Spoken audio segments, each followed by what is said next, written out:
امریکہ میں اس جنگ پر سیاسی اختلافات بڑھ رہے ہیں۔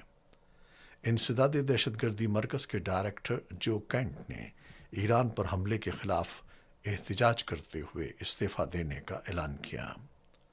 ان کا کہنا تھا کہ وہ اپنے ضمیر کے خلاف جا کر اس جنگ کی حمایت نہیں کر سکتے۔